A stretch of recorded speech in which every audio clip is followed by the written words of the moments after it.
Alors bonsoir à toutes et à tous. On remercie la famille Bouazis qui nous accueille. On souhaite beaucoup de joie, beaucoup de bonheur, beaucoup de santé, beaucoup de réussite, beaucoup de nachat de chacun des enfants, une bonne parnassa pour pouvoir étudier la Torah tranquille, un bon zivouk pour chaque enfant, Misha, Tovo, Mustachat, avec les bonnes familles, très important les beaux-parents.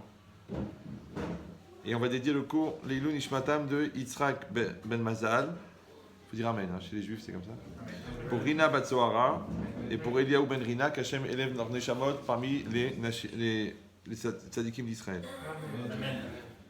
Alors, le thème de ce soir, on va parler un peu de beaucoup de choses. D'accord? Principalement sur le couple, puisqu'a priori vous êtes mariés, ensemble. Oui, non? Voilà. Non, il y a des gens qui sont mariés l'un à côté de l'autre. Il y a des gens qui sont mariés ensemble. Alors, cette notion, en vérité, elle démarre. Quand c'est marqué dans la Torah, Alken, Yazov, Ish, et Aviv, et Timo, c'est pourquoi un homme, si on traduit littéralement, abandonnera son père et sa mère. Après, c'est marqué Vedavak Beishto, il collera avec sa femme. Ve'iyu les Basarechad, ils formeront une seule chair. En fait, la Torah, dans un pasouk, elle a donné tout le programme de construction d'un couple. Parce qu'il y a 3 étapes. Il y a une étape qui s'appelle le fait qu'on quitte les parents pour rentrer dans une maison qu'on crée. Donc ça, c'est Alken, Yazov, Ish, et Aviv, et Timo. C'est très important. Bien que, Chazé Shalom, il ne faut pas rejeter la famille, il ne faut pas rejeter les parents, les beaux-parents, parce que maintenant, j'ai vu plusieurs cas comme ça où des gens sont mal conseillés et on leur dit il ne faut plus parler avec les parents, il faut plus. Alors des gens qui ont déjà un esprit un peu possessif, ils en profitent pour séparer la personne de la famille. Comme ça, ils pourront bien la manipuler, bien le détruire. Donc ça, c'est sûr qu'il ne faut pas couper le lien avec les parents, c'est normal. Mais seulement qu'il y a une logique que quand 2 personnes se trouvent isolées, alors ils ont un besoin de se rapprocher. Mais quand chacun il sait qu'il peut retourner, d'accord, en cas de conflit ou en cas de difficulté, il peut retourner chez son père ou sa mère. Donc il ne va pas vraiment faire le travail. Pour ça, souvent, j'ai donné cette image. Un couple, c'est comme un homme et une femme. On les met dans une barque, on leur donne des rames et on les envoie dans la mer. Et quand ils sont vraiment dans la mer, ils vont ramer. Ils vont ramer. Et là, il va se poser le problème, d'accord, que les deux doivent ramer. Parce que s'il y en a un seul qui rame, automatiquement, ça tourne en rond. Ouais. Après, ils doivent ramer les deux, mais ils doivent ramer les deux dans le même sens, parce que si un il rame dans un sens et l'autre il rame dans l'autre sens, on fait du surplace. S'ils rament les deux, mais les deux dans la mauvaise volonté, donc ils rament en arrière, ils reculent, il faut ramer ensemble, dans la même direction et en avant. Ça prend déjà 4 ans déjà. Pourquoi? Parce que j'ai dit dans un cours, c'est quoi la confiance dans un couple? La confiance, c'est pas de savoir, il me dit qu'il est à Lille, j'espère qu'il n'est pas à Bruxelles avec sa maîtresse. Non, ça, on ne parle pas des animaux. Donc c'est quoi la confiance? La confiance, c'est que quand l'autre me fait une remarque, je ne le prends pas comme un reproche.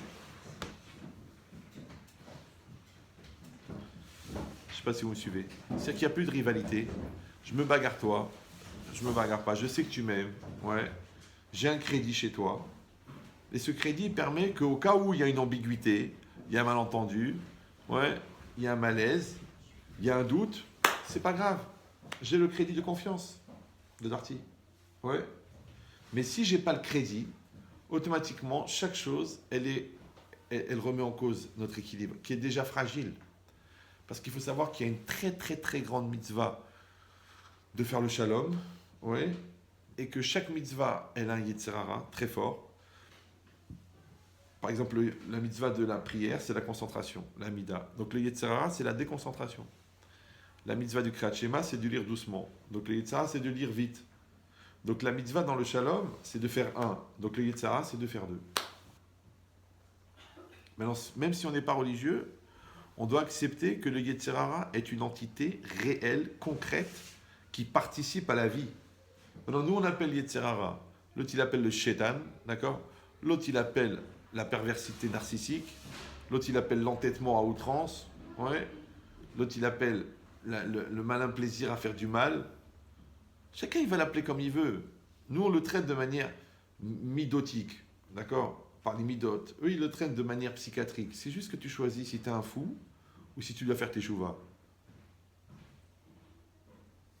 Parce que j'ai dit à plusieurs personnes, j'ai dit, nous, vous savez, on vous dit, bon, tu es un peu rachat, tu es un peu un peu têtu, un peu. Mais eux, ils disent que tu es bipolaire. Je sais pas si vous. Ouais. Nous, on dit que tu dois te remettre en cause parce que tu n'arrives pas à lutter contre tes pulsions. Eux, ils te disent que tu es mythomane, tu es schizophrène. Ils ont d'autres mots, avec des médicaments. Donc, quand la Torah, elle te propose de travailler sur tes midotes, d'apprendre à respecter l'autre, d'apprendre à te connaître, d'apprendre à te gérer, et d'apprendre à gérer l'étranger qui est en toi, parce qu'il y a quelqu'un en toi qui n'est pas toi. La preuve, c'est que quand tu fais une bêtise, tu dis la première chose que tu dis, c'est pas moi. Après, quand on te prouve que c'est toi, tu dis ok, mais c'était plus fort que moi. Donc combien vous êtes là-dedans? Vous parlez français, non? Tout le monde parle français? Oui? Je, tu, il, nous, vous, il, ce sont des pronoms personnels. Mais c'est apostrophe, c'est impersonnel. Ça va? Donc quand je dis je fais ce que je veux, le je veux, c'est le je intérieur qui veut, le je fais, c'est le je extérieur qui fait. Donc quand je fais ce que je veux, ça s'appelle la linéarité existentielle. Ce qu'on appelle l'équilibre en psychologie et la tzidkout dans la Torah. Parce que c'est quoi tzadik? Tzadik c'est tzedek, tzedek c'est la justice. Quel est le symbole de la justice? La balance, c'est quoi la balance? L'équilibre et la cohérence. Donc à chaque fois que tu es cohérent, tu es tzadik. C'est pour ça que tous les tzadikim sont incohérents. Les Rechaïm sont incohérents. Ouais, maintenant les gens, ce qu'ils arrivent à faire, c'est un truc extraordinaire, c'est qu'ils arrivent à être cohérents avec leurs incohérences. C'est-à-dire, il va t'expliquer que c'est pas bien, mais dans son cas à lui, c'est une mitzvah. C'est interdit pour les autres, mais vu qu'il vit avec une exception, il a le droit de faire une exception. La loi, c'est la même pour tout le monde. Même si tu vas avoir des circonstances atténuantes, mais tu vas quand même faire 10 ans de prison. On va dire que c'est un crime passionnel, ouais, qu'on t'a poussé à bout, mais il y a quand même eu un meurtre. Maintenant, si c'est un meurtre physique, tu fais de la prison. Et si c'est un meurtre mental,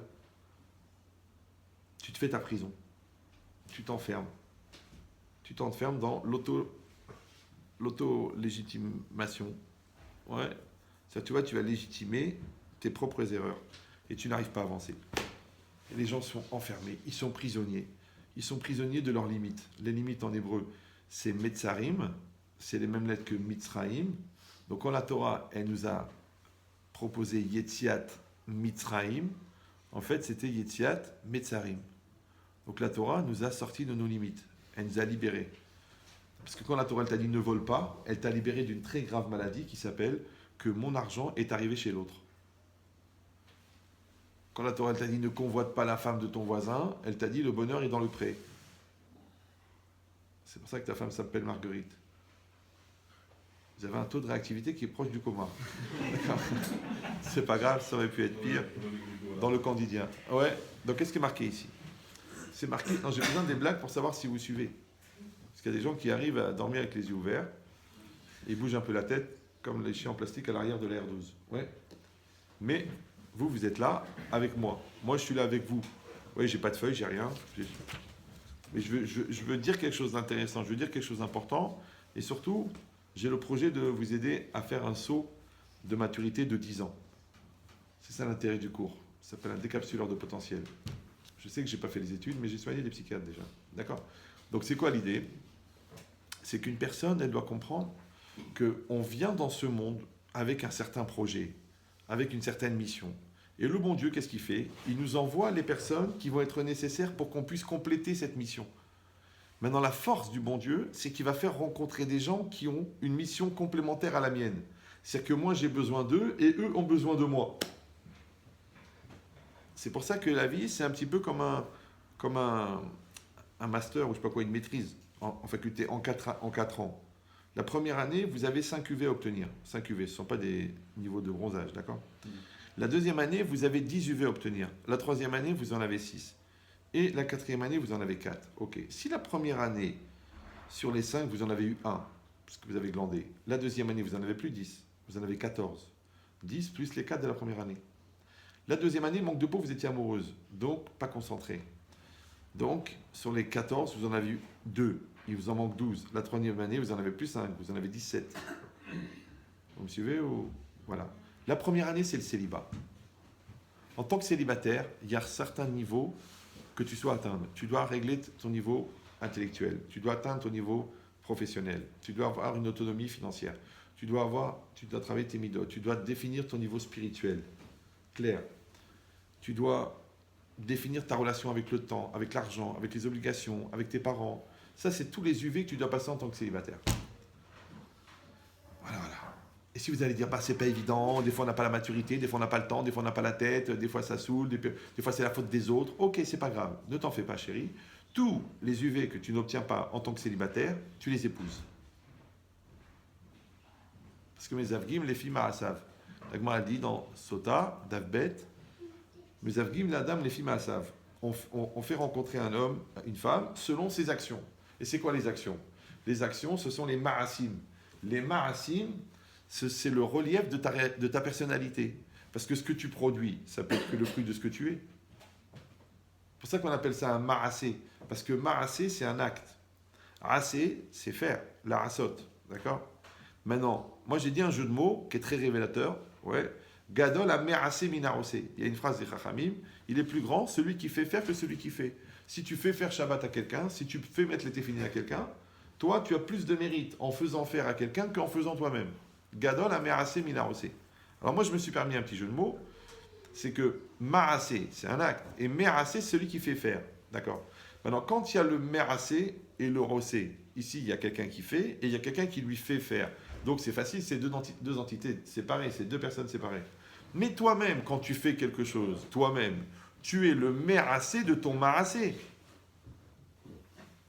Vous me suivez toujours? D'accord? Toi, c'est toi qui te fais faire quelque chose. Là, je lève la montre. C'est pas mon bras qui lève la montre, vous le savez, non? Oui, non? C'est pas évident. D'accord? Parce qu'il y a un muscle, et il y a des os, et il y a un flux électrique, et il y a une volonté, et il y a une conscience, et il y a une personne. C'est ma personne qui lève. C'est pas mon bras. Ça, c'est un outil. Donc ça veut dire que moi, je suis le me'asé de mon ma'asé. C'est moi qui me fais faire mon acte à moi. C'est pour ça qu'en fin de compte, quelque part, on vit un peu de manière pronominale. Par exemple, le matin, tu te lèves, tu dis « je me lève ». Mais je, c'est qui? C'est toi. Et me, c'est qui? C'est toi. Et moi, combien vous êtes? Donc en fait, le je, c'est celui qui veut se lever. C'est important, je dois aller travailler, je dois aller à la synagogue, je dois aller à la fac. Et le me, c'est celui qui ne veut pas se lever. Le me. Celui qui est au fond du lit, celui qui est en train de s'écrouler, celui qui justifie la gravité terrestre et le creux dans le matelas. C'est pas évident de se lever. D'accord? Donc en fait, c'est celui qui veut se lever, le je, qui lève celui qui ne veut pas se lever. Je me lève. Ça va toujours? Comme l'enfant et l'adulte. Par exemple, toi, tu dis, moi, quand on m'énerve, je m'énerve. Je suis coléreux. D'accord? Donc, il y a quelqu'un en toi qui veut ne pas être coléreux, quelqu'un qui veut être coléreux. Maintenant, tu dis, mais alors, comment ça se fait que tu n'es pas coléreux avec les clients? Oh, mais c'est différent parce que j'ai des raisons sentimentales. Ah bon? Et avec la famille, tu laisses sortir ta colère. T'as un problème. Donc, il y a le je et le me. Il y a l'enfant qui est en toi, il y a l'adulte qui est en toi. Il y a la fille qui sait très bien que le mec n'est pas pour elle. Et il y a l'autre à l'intérieur qui dit, bon, allez, quand même, il est mignon. Et puis après, je vais me retrouver seul. Ouais. Donc, tu es partagé à l'intérieur. On est un peu bipolaire. C'est normal, il y a Yetzara, Yetzeratov et moi au milieu. Maintenant, si le je me lève, il est pronominal, d'accord? Alors, je me sens pas bien.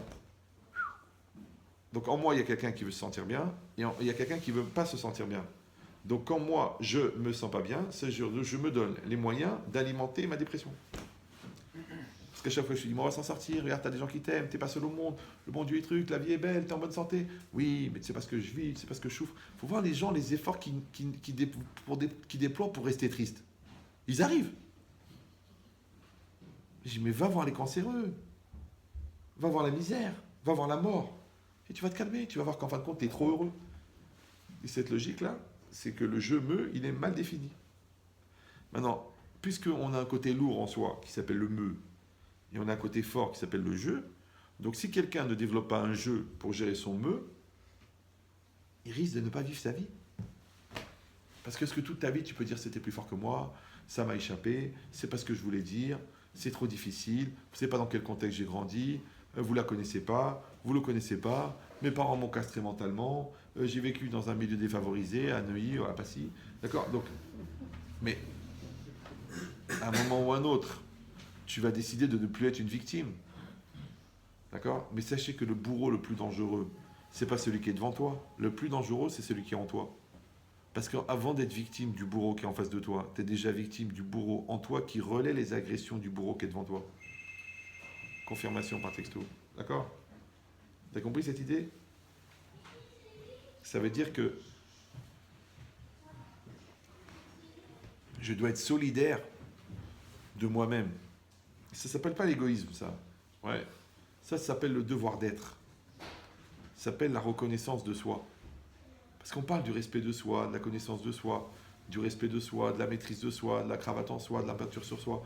Mais on ne définit pas les choses. Faut pas avoir peur. Moi, je vous dis, j'ai eu la chance de ne pas faire d'études et j'ai compris beaucoup de choses. Que le soi, le moi, oui, c'est-à-dire ce qui est propre à toi, parce que je rappelle succinctement que le corps, c'est de la viande. Oui, plus ou moins harmonieuse selon le basal pondéral que vous avez eu. D'accord? La neshama, elle est divine, entièrement divine. Donc, qu'est-ce qui reste de moi en moi? Ça va? Il reste le nefesh. Le nefesh, c'est le psychique. Maintenant, même dans le nefesh, il explique le Rambam là-bas dans les Shmoneh Prakim, qu'il y a ce qu'on appelle kochot à nefesh. La capacité intellectuelle, elle t'est donnée. Le degré émotionnel, il t'est donné. La capacité imaginative, elle t'est donnée.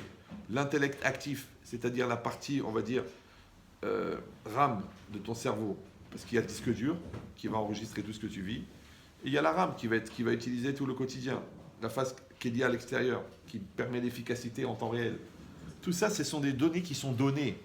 C'est-à-dire que quand la HM, il va décider telle personne dans tel corps, et tel neshama dans tel corps, à ce moment-là, il va donner la neshama. En fonction de la neshama, il va donner la mission.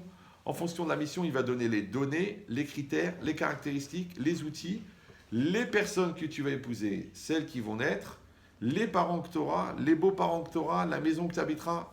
Tu dis, mais attends, mais... Alors, tout est déterminé. Où est la liberté? Alors, faites-moi plaisir. Arrêtez de croire que la liberté, c'est la liberté. Mais ça n'existe pas. Ben oui, parce que tu es obligé de respirer, donc tu n'es pas libre. Tu dois te nourrir tous les jours, tu n'es pas libre. Il faut que tu passes un certain temps aux toilettes, tu dis non, j'y vais plus. Fais attention parce qu'il y a certains types d'occlusions qui peuvent aller beaucoup plus loin que dans le cerveau. D'accord? Donc en vérité, au fond, on n'est pas libre. Et c'est pas grave. Pourquoi? Parce que ce qui compte, c'est d'avoir un espace de liberté. C'est pas d'être libre, parce que tu n'es jamais libre à 100%. Ça, c'est juste une invention qu'ils ont créée pour organiser l'anarchie. Mais en vérité, dans l'absolu, ça veut rien dire d'être libre. 100% libre. Ouais. Tu es libre entre des limites. C'est-à-dire que la liberté ne peut se concevoir qu'entre des limites. Et d'ailleurs, les limites, ils génèrent la liberté. C'était mon sujet du bac de philo. C'est-à-dire comment l'école, qui est remplie de limites, peut être le formateur de la liberté. C'est bizarre, non? C'est logique. Alors, nous, on dit dans Adam, Chofshi Bedimiono, un homme est libre dans son imagination, Ve'asur bemuskalo, et enfermé dans son cerveau. Parce que vous êtes bien conscient que quelqu'un qui est très intelligent, il est emprisonné dans sa logique. C'est pour ça que les gens veulent rester idiots. Comme ça leur donne l'impression d'avoir le choix. Alors qu'en fait, c'est faux. Parce que celui qui est bête ne peut pas envisager de deuxième possibilité. Donc, il n'a pas le choix. Puisqu'il n'imagine même pas qu'il y a une deuxième possibilité. Et l'intellectuel, lui, il a un défaut. C'est quoi le défaut de l'intellectuel? Vous ne savez pas? C'est l'hésitation, l'indécision. Parce qu'il envisage tellement de possibilités qu'il n'arrive pas à décider. Incroyable. Pourquoi il me fait ça, lui? Lequel c'est celui-là? Ah oui, c'est celui-là. Donc ça veut dire quoi? Ça veut dire que les Yetzirah, ils s'en mêlent. Ça veut dire que les limites, c'est obligatoire. Mais il ne faut pas vivre comme une frustration. Par exemple, un sportif de haut niveau, ouais, il est limité par sa discipline. D'accord? Quand vous voyez, par exemple, moi j'étais toujours impressionné quand j'étais jeune, dans la gymnastique, là, les championnats du monde de gymnastique, tu as la petite roumaine là, qui fait 7 saltos arrière sur une poutre de 10 cm. Toi, tu n'arrives même pas à marcher en marche arrière sur un boulevard. Elle fait 12, elle fait 7 saltos arrière et elle retombe. Tac. Tu sais ce que c'est comme discipline, ça? Donc tu dis, ouais, mais elle est coincée parce que finalement, elle est obligée de rester sur la poutre. Ouais. Et elle est obligée d'avoir une maîtrise d'elle-même qui lui demande des années et des années. Mais ce niveau de maîtrise-là, c'est ça la liberté. La preuve que toi, tu n'es pas libre d'y arriver. C'est pareil. Alors quelqu'un qui développe un grand cerveau, vous n'êtes pas gêné par le bruit là? Ouais. Le ventilateur. Mettez le ventilateur. Vous aurez l'impression de prendre un vent, mais c'est pas le projet. Alors, donc ça veut dire quoi? Ça veut dire que la liberté, elle n'existe qu'entre des limites. Maintenant, toi, tu peux augmenter ton niveau de liberté en augmentant tes capacités d'indépendance. Maintenant, l'intelligence, elle donne l'indépendance intellectuelle. L'argent, il donne l'indépendance financière. D'accord? Les midotes, elles donnent l'indépendance existentielle. Parce que si tu es psychorigide, si tu es bloqué par des principes, si tu n'arrives pas à échapper au regard de l'autre, si tu ne peux pas bouger sans tenir compte de ce que les gens disent de toi, donc ta prison, elle est mentale. Et même si tu fais des trous dans cette prison, ce qu'on appelle les mentales en Suisse, d'accord? Mais ça ne s'appelle pas encore que tu es libre. Donc toi, tu dois construire ton intériorité, tu dois avoir une indépendance intellectuelle, tu ne dois pas être dépendant de la parnassa de quelqu'un d'autre, tu dois être émotionnellement en autonomie, c'est-à-dire que tu dois avoir en toi de quoi nourrir tes émotions et que les émotions que tu recevras de l'extérieur seront supplémentaires. Mais si toi, tu n'existes émotionnellement que grâce à l'énergie émotionnelle que tu reçois de l'autre, fais attention parce que ça devient monnaie d'échange et ensuite manipulation et ensuite chantage émotionnel. Et si tu vas dire, mais pourquoi je suis tombé sur quelqu'un qui me veut du mal? Mais c'est toi qui lui as donné. Vous me suivez ou non? C'est toi qui lui as donné. Parce que quand tu as été acheter l'essence chez lui, automatiquement tu payes à lui. Donc je vous donne un secret, il faut avoir une autonomie existentielle. Ça va? Et il ne faut pas refuser de l'autre. Ouais, mais il ne faut pas que tu survives et tu vives de l'autre. C'est dangereux. Quand j'avais 14-15 ans, j'adorais la musique classique. Alors, ça m'aidait à réfléchir. Donc, j'ai appris des symphonies par cœur, mais entières. J'étais tombé sur des disques au marché de la Ligre, pour ceux qui ont connu. C'est juste à côté de la misère, d'accord? Et j'avais payé pas cher, parce que j'avais pas d'argent. Et j'avais un petit tourne-disque, et je l'ai passé, je les ai connus par cœur. Et après, je pouvais siffler toute une symphonie. D'ailleurs, à Mochito, j'ai sifflé une symphonie. C'est pas mal, elle m'a pas demandé de recommencer, mais vous connaissez la musique. Mais c'est intéressant de dire pourquoi. Juste pour pas être dépendant des piles. Parce que quand les piles s'arrêtent, la musique s'arrête. Quand t'as plus de synagogue, t'as plus de cigarettes, tu t'énerves, tu fais la gueule sur tes enfants. Quand t'as pas ta dose de shit, ouais, tu fous la pagaille, d'accord? Quand toi tu attends les compliments, eh ben tu meurs parce que tu es en anorexie de compliments. Quand toi tu ne vis que par les encouragements, eh ben tu n'y arrives pas à avancer parce que tu veux que quelqu'un te pousse. Alors jusqu'à quand tu vas être un boulet? Donc il faut avoir une autonomie existentielle. Ça prend quelques années, hein, je vous dis la vérité. Hein. Ça prend quelques années. Mais après ça, là tu peux commencer à parler de liberté. Par exemple, si tu n'es pas cool dans ta tête, tu vas souffrir. Maintenant, je sais ce que tu vas me dire. Mais brave, je suis triste parce qu'on m'attriste. Je suis nerveux parce qu'on m'énerve. Je réponds parce qu'on m'attaque. Ok. Mais il faut savoir que la maladie la plus développée dans le monde et la moins soignée, c'est la bonnerie avec une lettre d'écart dans l'alphabet. Ils sont très nombreux. Moi, depuis la classe de 4e, je prie Hachem qui me sauve des CON et qui m'évite d'avoir à les subir. Et j'ai pas mal échappé pour l'instant. Ouais.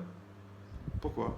Parce que les gens ils croient que CON ça veut dire bête. Mais non, tu as des gens qui ont des doctorats et ils sont bêtes. En philosophie, l'intelligence, c'est la capacité d'adaptation. Donc le contraire de l'intelligence, la bonnerie, c'est l'incapacité à s'adapter. Ou alors, c'est la capacité à être inadapté. Alors quelqu'un qui est inadapté, parce qu'il ne savait pas, parce qu'il n'a pas préparé, parce qu'il est énervé, parce qu'il est sensible, parce qu'il ne comprend rien, parce que ça le saoule, parce que ça lui prend la tête, mais il est inadapté. Quelle que soit la raison pour laquelle tu es inadapté, tu n'es pas adapté. Et le malheur, c'est que quand tu es inadapté, je m'excuse de le dire, mais la vie, elle ne va pas s'arrêter parce que toi, tu es inadapté. C'est comme quand tu arrives en retard. Par exemple, tu vas à la gare. Ouais. Il y a un train, il part à 8h15. Et bien, si tu arrives à 8h15, tu rates le train. Tu dis, mais je comprends pas, je suis venu à l'heure. Tu vas voir le contrôleur, tu dis, écoutez, j'ai un billet pour le train de 8h15. On est bien le 20 juin? Oui. C'est marqué 8h15, 20 juin. Ok. Il est 8h15, c'est marqué 8h15. Où il est le train?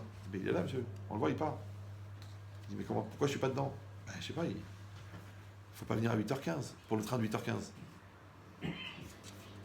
Ça va? Maintenant, tu dis, bon, j'ai raté un train, ça fait un, je prendrai un autre. Mais un autre train, c'est d'autres personnes à l'intérieur. Tu arrives à une autre heure, c'est d'autres circonstances. Le business, il est déjà fermé, le notaire, il est parti, le vendeur s'est énervé parce que tu as raté le rendez-vous. Le cardio, il te redonne 3 mois après, entre-temps, tu as eu un infarctus. Donc, rater un train, c'est pas rater un train. Donc, la vie, c'est une gare. Les trains, c'est des opportunités. Les quais, c'est là où tu te trouves, et toi, tu es le voyageur. Oui, oui. Donc, quand quelqu'un rate un train, c'est ça la frustration, de voir le train partir. C'est de voir la fille se marier avec un autre alors que toi, tu n'as pas osé lui parler. C'est voir l'appartement qui est vendu parce que tu as hésité, tu as trop réfléchi. Oui. C'est ça, voir le train partir. Maintenant, je vous dis la vérité, il y a des gens, ils arrivent tellement en retard que c'est pas le train qui est parti, c'est la gare. Le mec, il arrive avec sa valise. Ouais. Place de la gare, il n'y a pas de gare. Il y a un supermarché. Il attrape un petit vieux, là, un libraire, il dit, écoutez, monsieur, on est place de la gare. Ouais. Il dit, mais où est le train? Où est la gare? Mais c'est fini, monsieur. Mais j'ai un billet, faites voir. 20 juin 2010. Non, mais on est en 2018, là. C'est pas vrai. Oh là là, oh là, donc j'ai fait une sieste très longue. Bon, c'est peut-être un coma médical, peut-être. Ouais. C'est qu'il y a des gens, la gare, elle est partie. Vous suivez ou non? Donc c'est pas que l'opportunité elle est là et toi tu la rates, c'est que même l'opportunité elle va trop vite pour toi. Comment on peut avoir un tel décalage entre une opportunité et soi-même? Ben, c'est très simple. C'est comme si vous prenez un enfant de 8 ans et vous lui mettez le costume de John Wayne. Vous savez, vous imaginez John Wayne, d'accord? Il fait 2,3 m, 158 kg. Il a un costard, un parachute. La manche, elle fait 1,60 m. Tu prends un enfant de 8 ans, il fait 72 cm. Tu lui mets le costume. Ok, il le porte, mais la manche, elle déborde comme ça. Toi, tu vas pour lui dire bonjour. Le temps qu'il sorte la main de la manche, tu t'es découragé, t'es parti. En français, on appelle ça être bien dans sa peau. Il faut que ta peau, elle colle à ta personne. Mais si tu as une peau énorme et une toute petite personne, donc ton degré d'efficacité, il baisse en fonction de la distance qui existe entre la personne que tu aurais dû être et la personne que tu es. Maintenant, si tu es une personne de 30 ans, mais que tu as un mental de 8 ans, je ne sais pas si tu sais que tu as 22 ans d'écart. C'est pour ça qu'on te dit, mais attends, mais tu raisonnes comme un gamin, mais attends, mais tu réagis comme une gamine. Mais comment on peut réagir comme une gamine à 30 ans? Je dis, c'est très simple. Hein. Tu poses une question de 30 ans à quelqu'un de 30 ans. S'il donne une réponse de 12 ans, quel âge il a? Entre nous. Il a 12 ans. Je dis, mais comment on peut avoir 12 ans à 30 ans? C'est pas possible, parce qu'il y a 30 ans qui sont passés. Donc, 30 ans sont passés, le corps, il a 30 ans, ouais, et la personne, elle a 12 ans. Parce que tu regardes la disproportion incroyable entre la réalité qu'on propose et l'argumentaire. Le gars, ça fait 5 ans qu'il est avec la fille, tu dis, alors vous vous mariez? Ah non, pourquoi? Ben, t'es tunisienne, t'es marocaine, t'es algérienne. Alors elle dit, mais je suis tunisienne depuis le début. Je dis, oui, mais il n'a pas été question que je t'épouse. Mais t'es un malade mental. Ça fait 5 ans que tu me dis je t'aime, je t'aime, je t'aime. Je dis, mais d'accord, tu m'as dit dis-moi que je t'aime. J'ai dit je t'aime. Tu m'aurais dit offre-moi un vélo, je t'aurais offert un vélo. Mais t'es un malade. Mais non, je suis pas un malade, je t'ai donné ce que tu voulais rêver, je t'ai fait rêver. Mais c'est malhonnête. Ah, c'est quoi malhonnête? C'est qu'est-ce qu'il a dit Chirac? Les promesses n'engagent que ceux qui y croient. Je sais pas si vous... C'est que la vérité, elle est bonne pour toi. Pourquoi elle m'engage à moi? Alors si tu y crois, toi, c'est une vérité. Mais non, la vérité, c'est émettre. Émettre, c'est Aleph, même Tav. Aleph, c'est la plus petite lettre. Tav, c'est la plus grande lettre. Au milieu, il y a le même. Maintenant, le Aleph, c'est le potentiel. Le Tav, c'est la réalisation. Tu dois passer du Aleph au Tav en passant par le même. Maintenant, le même, c'est quoi? C'est l'équilibre. Le problème, c'est que le même n'est pas le même pour tout le monde. On n'a pas tous le même même. Même si tu m'aimes, ouais, mon même n'est pas ton même. J'arrive. Donc une personne, elle doit passer du Aleph au Tav en passant par l'équilibre. Tu ne peux pas être ici un junkie fumeur de joint et de coke, aller 2 jours en Europe de l'Est et revenir chassid. Mais comment tu as fait en 2 jours? Tu dis oui, mais c'est Shem Shamaïm. Mais non. Ok, là-bas, tu as eu un électrochoc, tu t'es réveillé. Maintenant, tu vas étudier 5 ans la Torah, tu vas devenir un chassid. Non. Le mec, non. Il fait 2 jours là-bas, il revient, le frac, le chapeau là-bas, bon, 3 semaines, elle pousse. Il continue à fumer des joints, mais il revote Shabbat. Pas comme avant. Non, ça prend le temps. Ça prend du temps. La tchouva, ça prend des années. Le couple, ça prend des années. L'éducation, ça prend des années. Les gens, ils s'énervent. Au bout de 2 semaines, ils disent « Oh, j'en ai marre, je ne peux plus la voir. » Pourquoi tu es atteint de cécité?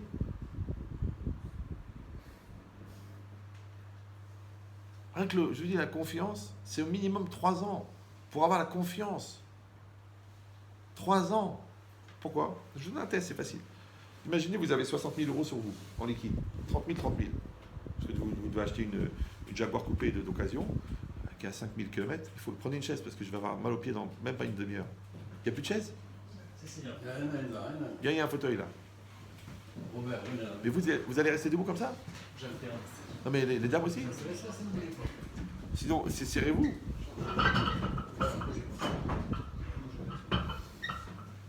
Donc imagine, j'ai 60 000 euros sur moi, d'accord? Et je suis dans le TGV. Je suis assis. En face de moi, il y a un monsieur que je ne connais pas. Les 4 sièges là. Je dis, écoutez, je pose ma veste. Écoutez, monsieur, je vais aux toilettes 2 minutes. Ça vous dérange si vous pouvez regarder la veste? Il n'y a pas de problème. J'ai regardé, j'ai pas parlé. Je reviens. Le gars, il a les 2 mains dans les poches. Est-ce que pendant une seconde, j'imagine qu'il n'est pas en train de voler? Bien sûr qu'il est en train de voler. Mais si je suis chez moi à la maison et je vais voir mon père, ah papa, tu sais, j'ai trouvé une Jaguar coupée, je vais l'acheter. Ah, Psartek, mon fils, combien? 60 000. Oh, quelle affaire. Oh, tu peux pas prendre une pour moi? Non, il n'y en a plus. D'accord. Donc je pose la veste, je vais aux toilettes. Et je reviens, je vois mon père avec les 2 mains dans la poche. Est-ce que pendant une seconde, j'imagine qu'il est en train de voler? Il y en a qui ont hésité. Bon. Donc ça veut dire quoi?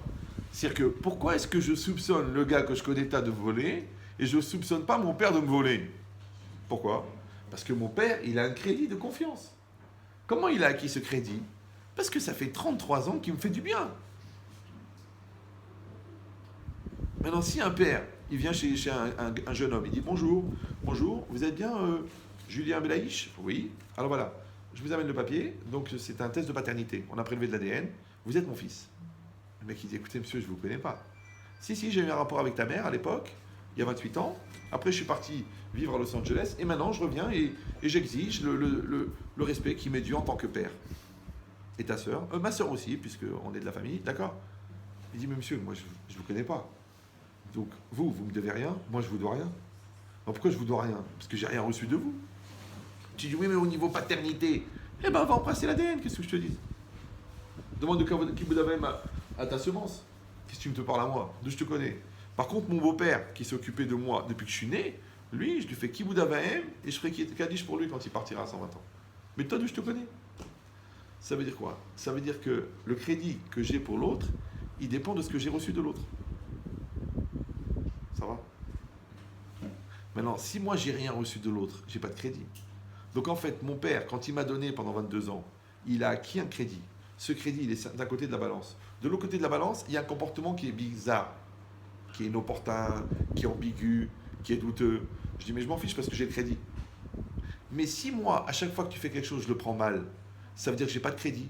Comment c'est possible qu'en 20 ans de mariage, on n'a pas de crédit? Pourquoi moi je t'ai rien donné? Toi tu m'as rien donné? Chacun il a fait ce qu'il a à faire. Regardez là-bas, c'est sur loirelénou.com, c'est un site très très connu. C'est pas possible. Parce que moi j'ai reçu de toi et toi tu as reçu de moi. C'est très très important. Pourquoi c'est marqué Olam Chesed Libanais? Ouais, le monde est construit par la bonté des Libanais. Parce que vous êtes deux à suivre. C'est honteux. Ça va? Ça va? Mais pas de trop près non plus. D'accord? Donc c'est quoi? Olam Chesed Libanais, le monde est construit par la bonté. Maintenant, c'est quoi Chesed? C'est la bonté. C'est quoi Bonnet? Bonnet, c'est pas une marque du peuple juif. Non. Bonnet, c'est construire. Une fois, je suis rentré dans un commissariat. Le gars, il m'a dit, monsieur, enlevez la kippa. C'est un signe ostentatoire. Je dis, mon nez, vous voulez pas que je l'enlève? Et néanmoins, je serai moi-même. C'est pas grave. Alors, donc, qu'est-ce que je disais là? Avant. Olam Chesed Libanais. Bonnet, dans les lois du Shabbat, c'est mettre ensemble de manière durable deux éléments initialement séparés. Vous avez un mur qui est en construction. Il y a une pierre taillée par terre. C'est un mur qui est en pierre de taille, qui n'a pas besoin de ciment. Si Shabbat, vous prenez la pierre, vous la mettez sur le mur, à l'emplacement exact où elle restera toujours, vous transgressez l'interdit de Bonnet. Donc je répète, construire, Bonnet, c'est mettre ensemble de manière durable deux éléments initialement séparés. Un homme et une femme initialement séparés, puisqu'il est interdit d'épouser sa sœur, sa mère et sa grand-mère. On vient de deux familles, on a deux mentalités différentes, on a deux intellects différents, on a deux approches, on est de sexes différents. C'est très important, je précise aujourd'hui, puisque il y a une tendance à signer un pacte avec le diable, d'accord? Donc, et on va faire ensemble quelque chose. Qu'est-ce qu'on va faire? On va créer un Olam. C'est quoi un Olam?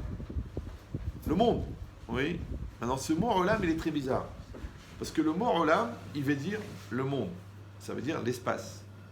Le mot Olam, il veut dire toujours. Donc le temps. Comment la même racine, elle peut exprimer le temps et l'espace? Je sais que c'est juste joli au niveau phonétique. Au niveau philosophique, c'est un cassement de tête incroyable. Si vous avez 8 ou 9 ans, si vous voulez, on pourra en parler. D'accord? Parce que l'espace et le temps, ils sont mélangés ensemble, c'est quelque chose d'incroyable. Bien qu'on vit dans l'espace-temps, mais c'est pas simple du tout. Donc le mot Olam, il veut dire l'espace. Le mot Olam, il veut dire le temps. Mais la racine de Olam, c'est Ne'elam. E'elem. C'est quoi E'elem? C'est invisible. C'est disparaît. C'est ce qui ne se voit pas. Donc comment le même mot, il peut vouloir dire le temps, l'espace et l'invisible? Je vous donne un secret. À chaque fois que tu veux créer un Olam, n'importe quel Olam, toi et un copain, vous dites, tiens, vous sortez tous les deux, vous sortez d'HEC, allez viens, on crée une start-up. Donc on va créer un Olam, d'accord? On va mettre de l'argent en commun, on va mettre des efforts, ok. Toi et moi, on va se marier, on va créer un Olam. Nous deux, on va emmener 4 enfants dans le monde. Ça va être une famille. Un Olam s'appelle la famille.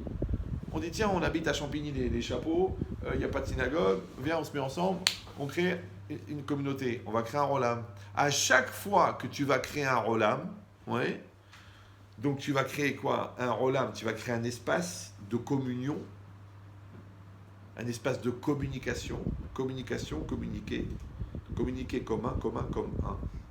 D'accord?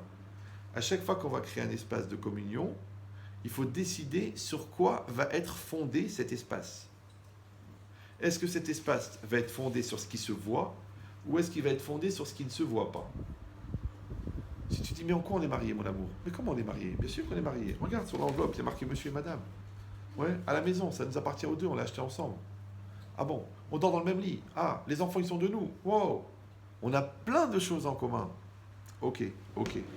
Mais le problème, c'est que, vous savez, les gens divorcent. Comment ils font pour divorcer? Ils se séparent. Comment ils se séparent? Eh bien, ils divisent. La maison, eh ben, tu payes la moitié de la valeur, tu la gardes. D'accord? L'argent dans le compte, on divise par 2. Les enfants, une semaine sur 2, alternés. Les meubles, tu choisis ce que tu aimes, je prends le reste. Donc ça veut dire que tout est divisible. Maintenant, moi je dis toujours, les gens malins, s'ils veulent construire un Olam, ils ne doivent pas investir dans ce qui est divisible. Maintenant, ce qui est divisible, c'est ce qui a une taille. Ce qui a une taille, c'est ce qui a un début. Ce qui a un début a une fin. Et tout ce qui est créé a un début, une fin et une limite. Donc est divisible. Donc moi je conseille au Khatan Kala d'investir dans l'invisible, c'est-à-dire d'investir dans l'indivisible. Qu'est-ce qui n'est pas divisible? Les efforts que tu fournis. Qu'est-ce qui n'est pas divisible? Les moments qu'on passe. Qu'est-ce qui n'est pas divisible? La patience, la douceur, la gentillesse, la finesse, l'écoute, l'investissement, la reconnaissance, c'est pas divisible. Donc toutes les midotes du couple, toute la partie invisible du couple, c'est le ne'elam du couple. Maintenant les gens, ils investissent dans le visible. Mais le visible est divisible. Si tu investis dans l'invisible, l'invisible n'est pas divisible. Ça s'appelle l'indivisible.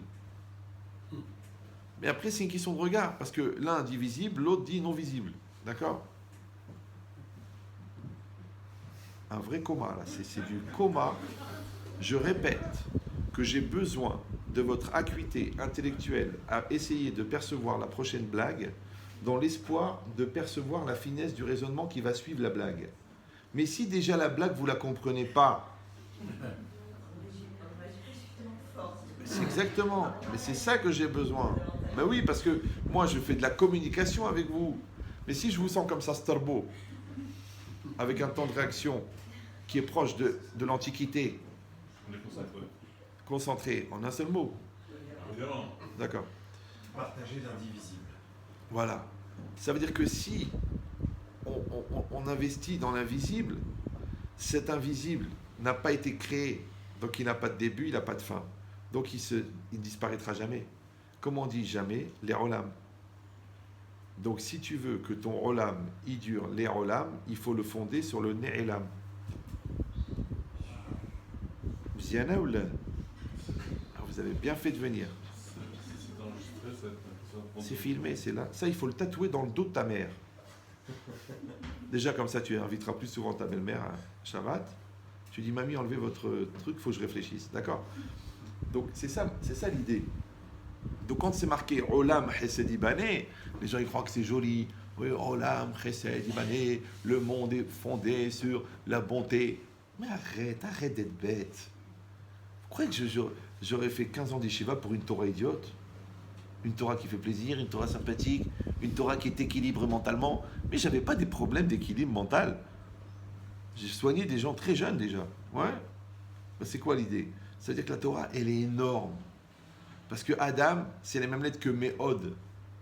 Le cerveau, il est puissant, incroyable. On se rend compte que Albert, avec tout ce qu'il a développé, il a utilisé 0,0002%. Alors nous, que Bechilal, oui, on ne sait pas quel jour on est. Et on a besoin d'un journal spécialisé pour savoir de quoi il parle le film de ce soir. C'est pour ça qu'on est tellement angoissé, à cause de cette dimension de télérama.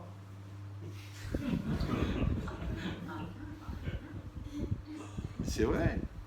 Ils ont même créé des endroits pour que les gens qui ont la Ramma se réunissent quand ils ont un problème à la maison. Ça s'appelle Castorama. Brico Ramma.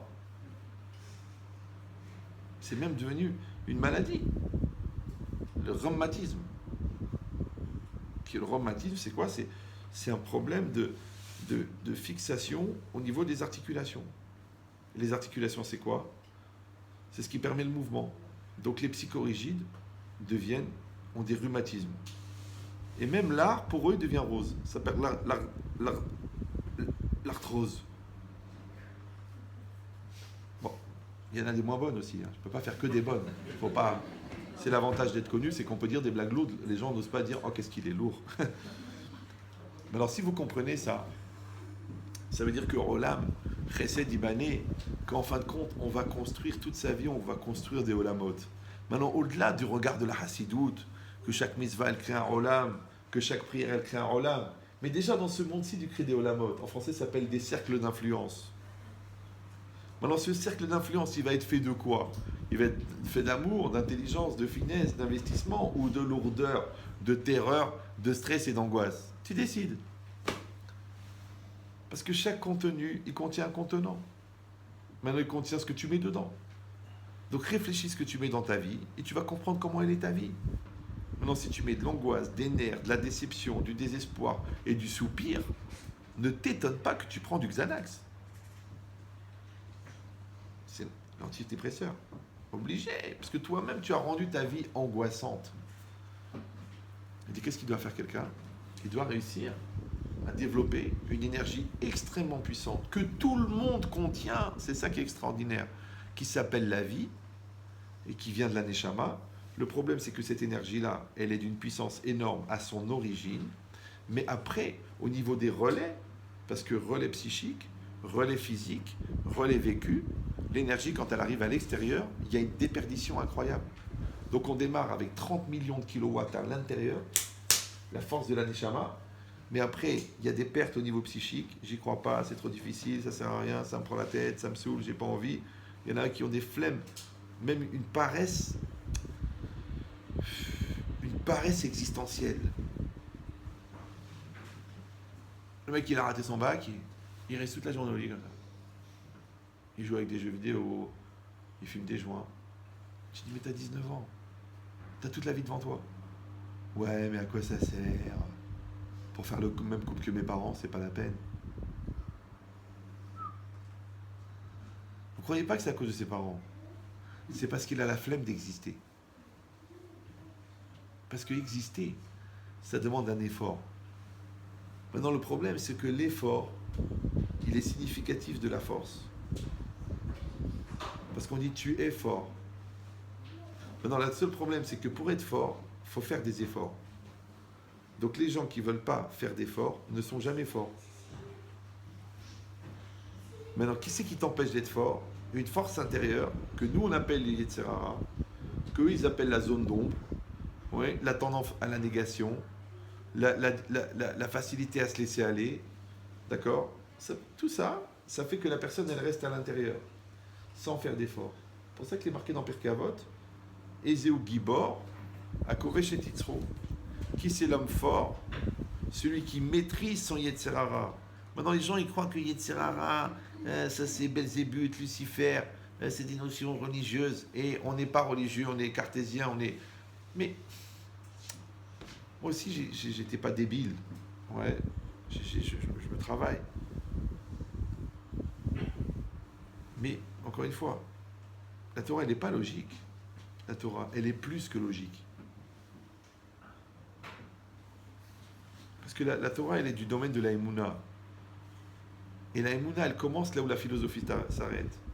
Alors, si déjà une phrase trop longue d'Aristote, tu ne la comprends pas, alors tu te choques de ne pas comprendre Tosfot, qui est à peu près 8300 fois plus compliqué, et tu n'as pas encore touché la Gemara, et tu n'as pas encore touché la Kabbalah, et déjà tu t'énerves, et tu trouves ça débile, l'opium du peuple. L'opium du peuple, le mec qui a dit ça, il a dû en fumer. Hein. C'est pour ça que les gens qui remettent les yeshivot en cause, les gens qui remettent la Torah en cause, ils ne vont jamais le dire aux gens qui connaissent la Torah. Ils vont toujours le dire aux gens qui connaissent rien. Parce qu'ils savent que le mec il va se faire éclater en 3 minutes. Donc c'est quoi l'idée? Je ne sais plus de quoi je parlais. J'ai pas beaucoup dormi cette nuit, j'étais à Marseille ce matin. Vous aussi. Ça nous fait un point commun. D'accord? De quoi je parlais? Je sais plus. Oh, on a passé ça. Ah oui, la logique. C'est que la Torah, elle est plus que logique. Donc il faut beaucoup travailler, beaucoup de Ramban, beaucoup de Tosfot, beaucoup de Rabbi Akiva Eiger. Si tu veux, fais de la physique aussi, de la chimie, de la biochimie, fais de la philosophie, de la psychologie, de la cartographie, de l'échographie. Et après, tu vas commencer un petit peu à saisir, à voir la trame intérieure des choses. Et dans cette trame intérieure, tu vas définir des phénomènes. Et ces phénomènes-là, ils vont t'amener à des principes. Et ces principes-là, quand tu en feras un langage, ça s'appelle un langage de pensée, tu commenceras à maîtriser un peu ce qui se passe autour. Mais la flemme existentielle, merci de m'avoir rappelé, ouais, c'est que la personne, elle n'a même pas la force d'exister.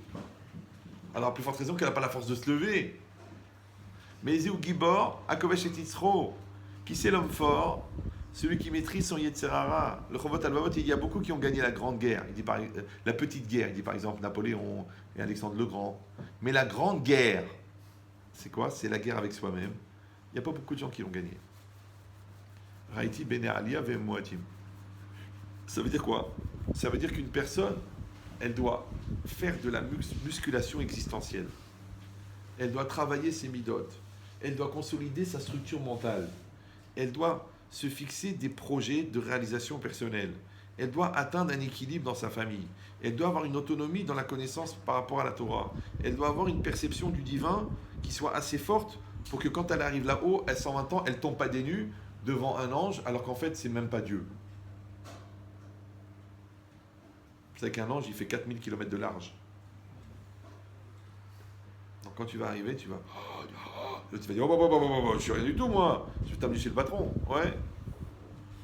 Donc c'est ça la logique. La logique, c'est qu'on va construire un monde, et ce monde-là, il va être fondé sur les investissements qu'on va mettre dedans. Parce que la marmite ne peut pas contenir autre chose que ce que tu as mis. Donc ne t'énerve pas de la mauvaise qualité de ta vie, puisque c'est toi le master chef. Tu as fait ton marché, tu as pris des légumes, tu les as mis dedans. Et tu les as fait cuire. Ce que tu trouves à la fin, c'est ce que tu as mis. Alors si tu dis s'il y a une mauvaise ambiance à la maison, mais combien tu participes à la bonne? Ouais. Si tu dis les enfants ils réfléchissent pas, mais est-ce que tu les fais réfléchir ou tu les mets en babysit devant Cyril, qui va leur apprendre la gestion de l'Arnouna finalement? D'accord. Donc qu'est-ce que tu fais avec eux? Combien tu leur donnes de la curiosité? Combien tu les nourris? Combien tu leur apprends? Ouais. Et si tu vas dire mais j'ai pas le temps, d'accord, ben toi t'as pas le temps d'exister pour eux et eux ils n'ont pas le temps d'exister pour toi. Maintenant comme toi t'es le repère, ouais, s'ils veulent pas exister pour toi, pourquoi ils vont exister pour quelqu'un qui ne voit même pas qui est derrière toi, qui s'appelle le bon Dieu? C'est pour ça que souvent les gens qui ont des valeurs ont du mal à donner des valeurs à leurs enfants. Parce que comme ils leur ont donné très tôt des valeurs, ils ont perdu le sens des valeurs. Et c'est pas valorisant. Donc si vous avez compris ça, toi tu es là, moi je suis là. Ça s'appelle un couple. Ouais. Moi je viens avec une personnalité. Moi je viens avec des idées. Moi je viens avec une famille. Je viens avec mon père et ma mère, mes frères et mes sœurs. Donc il y a beaucoup de moi dans tout ça. Donc il y a ton moi à toi et il y a mon moi à moi.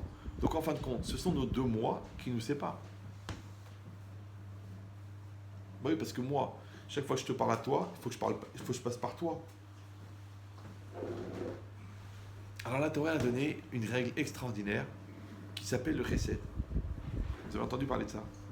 C'est quoi la bonté? La bonté, c'est que tu dois donner à l'autre. Maintenant le problème, c'est qu'est-ce que tu donnes? Il y en a qui vont donner de l'argent, il y en a qui vont donner du temps, il y en a qui vont donner des nerfs, il y en a qui vont donner de la patience. Mais en fait, ce qu'on donne, ça s'appelle le soi, ça s'appelle le don de soi. Maintenant, l'artifice physique et formel du cadeau n'est que le véhicule du don de soi qui va permettre. Parce que si tu donnes un très beau cadeau, mais tu ne donnes rien de toi-même, l'autre ne reçoit rien. Maintenant, c'est marqué, quand Hachem il a voulu qu'on construise le Mishkan, il a dit, c'est marqué là-bas, Ve'ikrouli teruma. Ils prendront pour moi la teruma. Alors il dit le Even Ezra, pourquoi c'est marqué ils prendront pour moi? Il fallait marquer Ve'itnouli, et ils donneront pour moi. En plus, il marque Mikol ish asher idevenu libo, de tout homme qui donnera de bon cœur. Alors je comprends pas, mais prendre, c'est violent. C'est un langage dominant. Et donner, c'est gentil, c'est tendre. Maintenant, prendre et donner, ça n'a rien à voir. Vous parlez français, non? Oui? Vous parlez. Si moi, je vous donne 100 euros, et vous me donnez 100 euros, on a combien chacun? Combien? Il faut arrêter la compte, allez. Ouais, d'accord? Donc, si moi, je vous donne 100 euros, et vous me donnez 100 euros, on a 100 euros chacun. Si moi, je vous prends 100 euros, et vous me prenez 100 euros, on a combien chacun? 100 euros chacun. 100 euros chacun. Donc c'est pareil, prendre et donner. Non. Parce que on donne à une personne, mais on prend un objet. Je prends le verre. Je ne peux rien lui donner au verre. Parce que c'est un objet. C'est vrai ou non? Par contre, je peux prendre le verre. Je le prends, je le mets là. Donc, par exemple, dans le couple, il y a une différence entre donner du plaisir et prendre du plaisir. Puisque donner, ça s'adresse à une personne, et que prendre, ça s'adresse à un objet, donc quand tu donnes du plaisir, c'est que l'autre est une personne, et quand tu prends du plaisir, c'est que l'autre est un objet. Même eux, ils l'ont dit. Ils ont dit l'objet du désir. C'est beau, c'est beau, c'est beau. Maintenant, ils ont créé comme ça une espèce d'illusion d'égalité, en disant, si moi je prends et toi tu subis, ça s'appelle un viol. Mais si moi je prends du plaisir et toi tu prends du plaisir, ça s'appelle The Couple, qui est devenu une marque connue. D'ailleurs, ouais. Il y a même un magasin dans la rue. D'accord. Mais en vérité, c'est faux. Parce que quand moi je prends, je considère que tu es un objet. D'accord? Et quand toi tu prends, tu considères que je suis ton objet. Donc on n'a aucun lien. Parce que qui c'est qui s'attache à un objet? Premièrement. Deuxièmement, l'objet s'use. Ça veut dire combien d'années on peut manger la même pizza? Combien? Et l'usure, elle génère la comparaison. Ah, mais elle a grossi, elle a changé. La baisse des valeurs boursières n'est pas un phénomène qui touche que la finance. Ben c'est la loi de la gravité, on ne peut rien faire. Ouais. Donc, et les goïms, ils disent, l'amour s'arrête là où la comparaison commence. Donc comment ça se fait que tu compares? Tu dis, ben je constate. Mais dans constate, il y a stat. T'as pas à comparer. Pourquoi? Parce que est-ce qu'un bras il s'engueule avec l'autre? Est-ce qu'une joue elle est plus jolie que l'autre? Est-ce que cette oreille-là, cette oreille, t'es prêt à la sacrifier? Parce que ta coupe de cheveux, elle a un épi en haut là. Eh bien toi et ta femme, toi et tes enfants, toi et ta vie, ça n'existe pas de séparer. Donc comment tu arrives à séparer? Tu sais pourquoi? Parce que c'était pas fusionné. Ne pas confondre coexister et cohabiter. Vous savez que légalement, il est interdit de faire des enfants avec un colocataire. Bah oui, comment tu vas les appeler? Chambre 26? C'est pas possible. Donc, on nous met dans une même maison et le plus tôt possible, on doit coexister. Maintenant, comment on va coexister? Parce que moi, je vais exister pour toi et toi, tu vas exister pour moi. Exister en français, ex, extérieur, ister, être. Donc moi, je vais être à l'extérieur pour toi et toi, tu vas être à l'extérieur pour moi. Alors comment je vais faire ça? C'est très simple. Je vais prendre de moi et je vais donner à toi. Alors moi, je prends de mon argent, je prends de mon temps, je prends de mes nerfs, je prends de ma vie, je prends de mon corps. Vous savez que quand une femme accouche, un bébé, elle ne fait pas de mitzvah. Parce que la femme n'a pas la mitzvah d'avoir des enfants. Mais l'homme a une mitzvah d'avoir des enfants. Donc elle passe 9 mois, plus 7 heures sur la table d'accouchement. Et lui, il va frimer à la synagogue. Ouais, mon gars, 4e garçon. Ouais. Tu veux des leçons? D'accord. Mais comment tu peux frimer? T'as rien foutu. Ta petite goutte de mayonnaise, là, il y a 9 mois, qu'est-ce que tu veux faire avec? Ouais. Donc ça veut dire la logique, c'est que Hachem, il a donné à la femme une mitzvah d'être le corps de l'homme pour avoir des enfants. Vous me suivez ou non? Et la Torah, elle a donné une mitzvah au mari d'être le corps de l'homme pour protéger la femme. Tu dois la protéger, tu dois la rassurer, tu dois la gâter. C'est pour ça qu'on dit Ishto kegoufo. Ishto kegoufo. Sa femme, c'est comme son corps. Toi, tu manges, elle grossit. Toi, tu gagnes de l'argent, elle dépense. C'est ça le partage des rôles. D'accord? J'exagère un peu peut-être. Mais c'est pour ça que la femme a une mitzvah de pudeur, parce qu'elle est toujours à découvert. Elle est belle. Vous arrivez à faire les deux en même temps. D'accord? Donc c'est ça l'idée. L'idée, c'est que on a mis un homme en face d'une femme. Ils sont séparés par les mois, les 2 mois, les moy, les wam. Ouais. Donc il faut dépasser le moi. Qu'est-ce que dit la Torah? Fais du chesed. C'est quoi le chesed? Je prends de moi, et ça c'est un acte de violence, c'est dominant. Veikrouli. Tu prends de toi, d'accord? Tu prends sur toi, tu prends pour toi, tu prends de toi pour l'autre. Maintenant, quand je prends de mon moi, je vais manquer, je vais avoir un vide, d'accord? J'ai une frustration. C'est plus facile d'offrir une rose que d'offrir un beau bouquet à 450 €. C'est pour ça qu'on a le choix. Donc, les gens généreux, ils vont offrir un beau bouquet, et les autres, ils vont dire c'est l'intention qui compte. C'est des phrases que vous pouvez retrouver sur les sites internet bardefer.fr, radin.com, et une certaine ville du Maroc, mais je ne me rappelle plus. D'accord. Mais qu'est-ce qui est marqué ici? Ici, c'est marqué que la personne, elle va prendre d'elle. Mais alors, pourquoi je dois prendre de moi? Je t'explique pourquoi. Parce que ce que j'ai pris de moi, c'est ça ce que je vais donner à l'autre. Qu'est-ce que l'autre va recevoir? Mon moi. Facile? D'accord. Maintenant, pourquoi il fallait que je prenne 2 mois pour donner? Parce que dans le creux de moi que j'ai reçu, je vais recevoir le moi de l'autre qu'elle va me donner. Donc elle fait un don de soi que je reçois en moi, et moi je fais un don de moi qu'elle reçoit en elle. Attention, c'est bon? Super. Donc maintenant, moi, attention, faites vite la nuance parce que sinon, vous risquez de tomber dans une très grave erreur. Quand moi je l'aime à elle, attention, j'aime son moi qui est en moi ou j'aime mon moi qui est en elle. Donc est-ce que je l'aime ou est-ce que je m'aime? Est-ce que je m'aime à travers elle? Par exemple, il y a beaucoup de gens qui sont heureux d'être aimés parce que en se sentant aimés, ils comprennent pourquoi ils ont raison de s'aimer.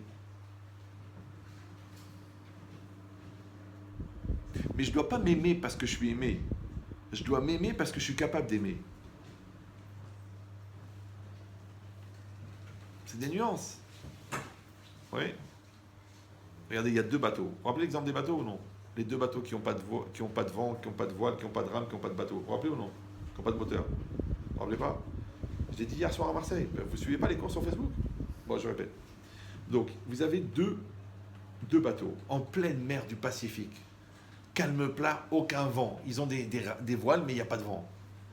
Et ils n'ont pas de moteur. Et ils n'ont pas de rame. Et il y en a un qui a une cargaison complète de boissons gazeuses sucrées glacées. Et l'autre, il a une cargaison complète de 250 tonnes de snacks salés. Donc ceux-là, ils sont en train de mourir de soif, mais ils ont de quoi manger. Et ceux-là, ils sont en train de mourir de faim, mais ils ont de quoi boire. Je dis, raval, mais ils n'arrivent pas à s'approcher, ils n'ont pas de moteur, ils n'ont pas... D'un seul coup, il y en a, il dit, j'ai une idée. Il dit, est-ce que vous avez des cordages? Oui, nous aussi, nous avons des cordages. Oh, Baruch Hashem. Qu'est-ce qu'on fait? Chaque bateau va jeter des cordes à l'autre. Et après, ça va être simple. Il va suffire de tirer les cordes de l'autre. Parce que si tu jettes la corde et tu retires ta corde à toi, le bateau, il ne s'approche pas. Donc si je te fais des bontés et je te dis, t'as vu tout ce que je t'ai fait comme bonté? Et tu retires ta bonté, de toute façon c'est moi qui ai payé la maison. Mais tu dis, mais non, on avait partagé les... C'est moi qui ai payé, c'est moi qui ai fait, c'est moi qui t'a donné. Oui, tu me laisses partir en week-end avec mes copains parce que je t'ai donné la carte premier noir. Pour que tu bois du noir. Mais chérie, tu peux pas partir avec tes copains à Ibiza. Même si tu vas là, dans la communauté de Rabbi David, Guetta, le Rav d'Ibiza, très connu, c'est un grand Hazan. Hazan et Takol, d'accord? Non. Quand tu jettes les cordes, ouais, tu tires la corde de l'autre. Maintenant, jeter la corde s'appelle la bonté. Tirer la corde de l'autre s'appelle la reconnaissance. Maintenant, quand toi, tu tires la corde de l'autre, les bateaux, ils se rapprochent.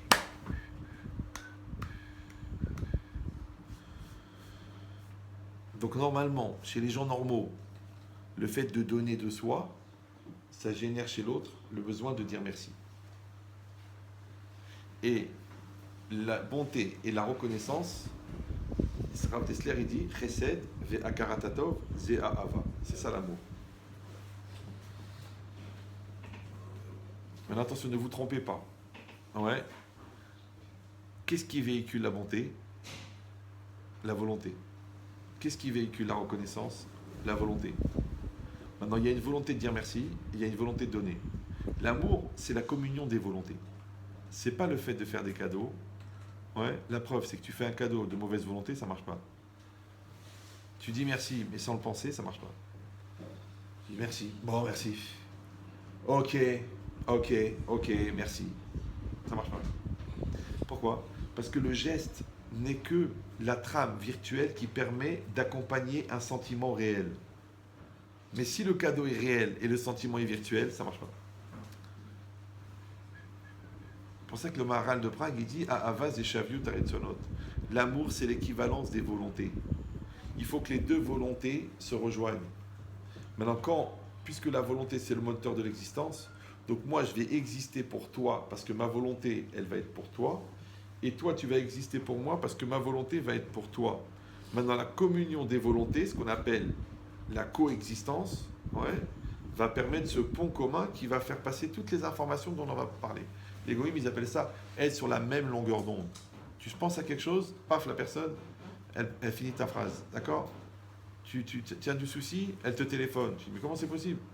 Vous êtes sur la même longueur d'onde, vous êtes sur le même réseau Wi-Fi. Mais ça prend quelques temps pour fabriquer ça. Pourquoi? Parce qu'encore une fois, il y a mon moi et ton moi. Maintenant, le moi s'appelle l'amour-propre en français. L'amour-propre est constitué de deux éléments principaux. Un qui s'appelle l'orgueil et un qui s'appelle l'égoïsme. Maintenant, en donnant, tu sacrifies ton égoïsme. En disant merci, tu sacrifies ton orgueil. Donc, la bonté et la reconnaissance deviennent la destruction positive de ton amour-propre. Maintenant, pour créer un amour-propre, il faut détruire deux. Pour créer un amour commun, il faut détruire deux amours-propres. Si tu dis non, je ne changerai pas, je n'évoluerai pas. Ma mère, elle m'a aimé comme je suis. Ok, mais ton père s'est pendu. Ça n'a rien à voir. Mais c'est pour ça qu'on se marie. C'est pour ça qu'on fait des enfants. C'est pour ça qu'on crée des entreprises. C'est pour ça qu'on fait teshuva. C'est pour grandir. Maintenant, le problème, c'est que grandir, pour les gens qui ne veulent pas grandir, c'est synonyme de souffrir. Parce que le muscle le plus utile, et que malheureusement on utilise trop rarement, c'est la remise en cause. Et si vous réfléchissez bien, le combat de la vie, les gens disent c'est la Torah, les mitzvot, Talmud Torah, bien sûr, c'est moi le rabbin, qu'est-ce que vous voulez me faire? Vous faites une vente ou quoi? Le combat de la vie, c'est la remise en cause.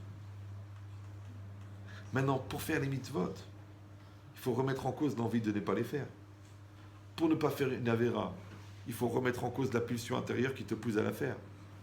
Donc en fin de compte, la mitzvah et la avéra, c'est une remise en cause. Pour s'adapter à l'autre, il faut se remettre en cause. Pour entendre le point de vue de l'autre, il faut se remettre en cause. Pour évoluer, il faut accepter qu'on a tort, il faut se remettre en cause. Pour se sentir concerné, il faut sortir du fait que concerné, ça s'écrit aussi en deux mots chez les gens qui le vivent mal. Donc quand tu te sens concerné, tu dis, ça veut dire quoi? C'est encore à cause de moi?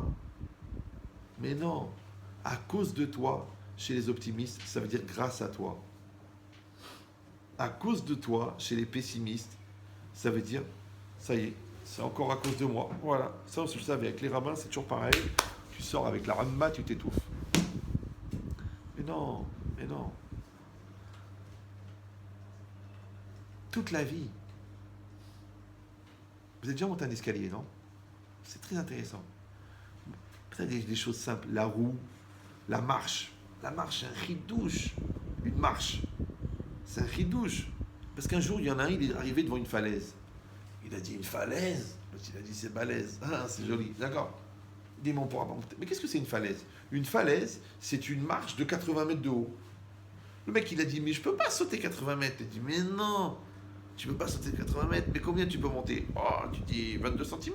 Viens, on va tailler des marches dans la falaise. Et on a inventé la mensualisation du crédit. On a créé la séquentialisation des efforts. Maintenant, dans une marche, il y a toujours un côté raide, parce qu'il faut monter, et un côté plat, qui est la satisfaction du résultat obtenu, qui t'encourage à faire un nouvel effort avec une autre satisfaction.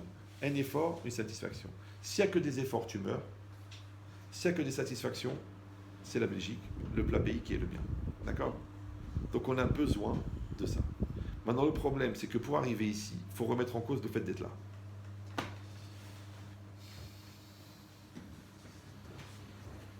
C'est pour ça que grandir, c'est souffrir chez les gens qui ne veulent pas grandir. Moi, des fois, les gens me disent, écoutez, je peux pas devenir religieux parce que ça serait une forme de trahison de mes parents et de mes grands-parents qui étaient traditionnalistes. Je dis, mais ton grand-père, il était puiseur d'eau à Meknès. Et ton père, il était cordonnier. Alors comment t'es devenu médecin? C'est une forme de trahison. Tu dis non, c'est une évolution. Eh ben voilà, tu commences à devenir intelligent.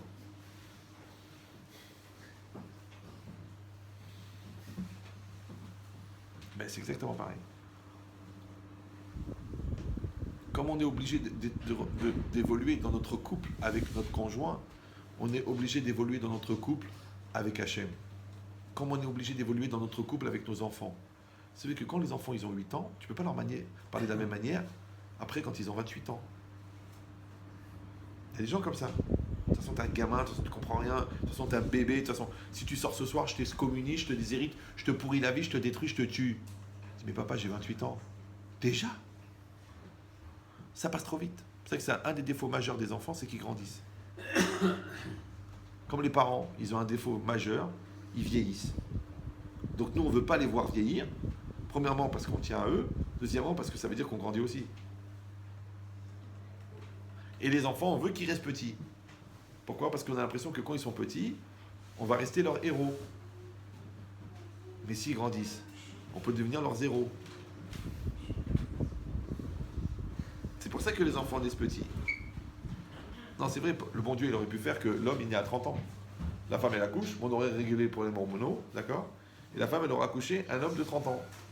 30 ans, le mec, il naît, 30 ans, d'accord? Il a déjà fait maths sup et sup déco, il est bien. Tu lui mets un costard, une cravate, tu l'assois en face de ses parents. Alors, bonjour Jérémy, on a décidé de t'appeler comme ça. Ah, tu t'as pas l'air content? Bah oui, parce que je m'attendais à mieux. Donc tu sais pourquoi est-ce que les enfants naissent petits? C'est pour laisser le temps aux parents de devenir adultes.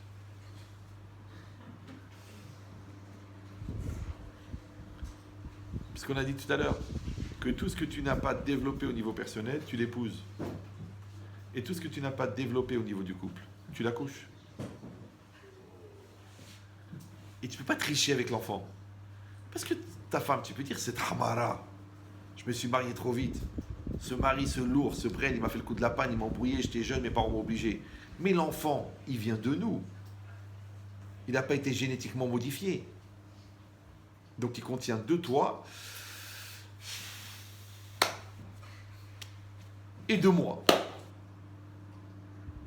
Et on ne peut pas dire mon fils il est beau comme moi et bête comme ma femme. Ça ne marche pas. Parce qu'il y en a 50-50 de chaque chose. C'est ça la frustration d'un père juif. C'est qu'il ne peut pas dire à son fils d'Ormal. Sauf s'il est convaincu que le voisin entretenait des relations avec sa femme. Et là ça peut un petit peu limiter sa responsabilité.